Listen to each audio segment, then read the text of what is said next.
Welcome everyone to the first video of the series that is made to learn things about this game and understand how it works deeply. Today we are going to learn how attack speed works and understand that the increase of the number of attacks per second you are doing is not increasing linearly. That's why sometimes we feel an increase of attack speed for characters really drastically in the late game. Everything that is said here is being supported by this spreadsheet. Credits to this creator. It is really useful. Thank you so much. So this is the spreadsheet. You have it in the description of the video.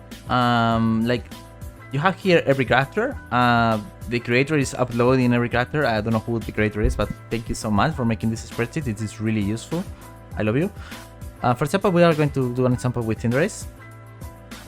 And here you have to read this like, okay, this is the level you get, and these are the builds you are playing. So you can also have here a glimpse of how good are red emblems on your character, okay? For example, if we play Muscle, we don't have 56 frames, we have 52 instead. But what this number means, so you don't know what is a frame per attack. This is the number of frames that has to pass between your attacks. You can check with this style I made to exactly see how many attacks per second are each frame. I will upload this as well in the description. So for example, at 56 we have this attack speed, and for example at 32 we have this attack speed. What I wanted you to see is how big is the gap. The lower this number is, the bigger your attack speed is. And here I put the difference between, for example, this is the difference between this minus this, right?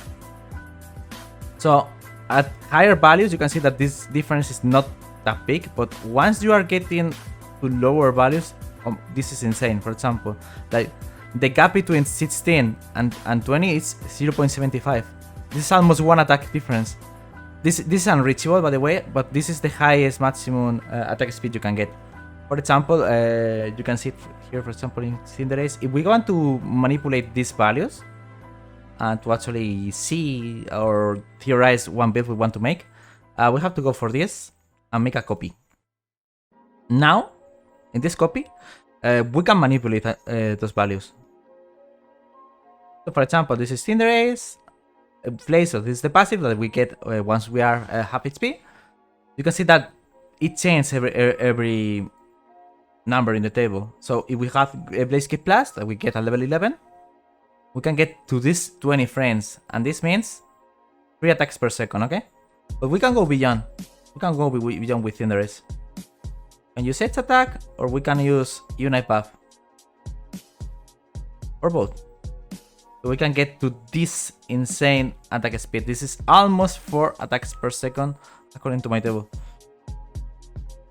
And this is huge. But you actually don't need Edge Attack.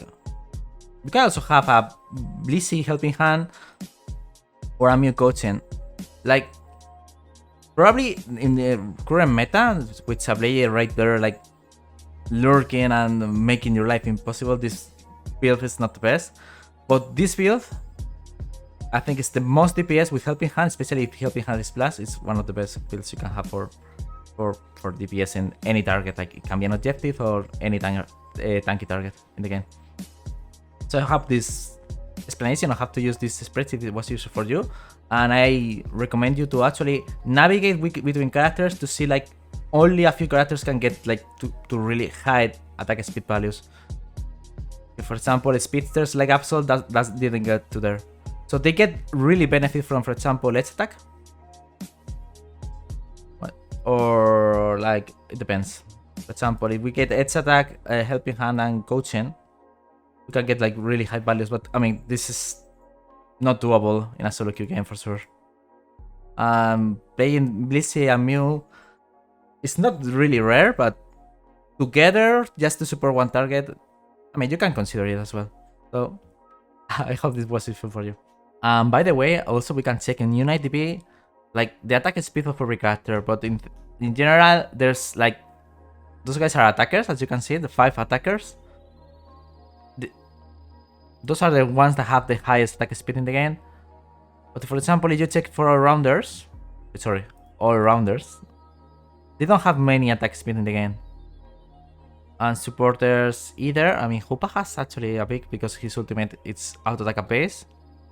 But the Speedster didn't have also.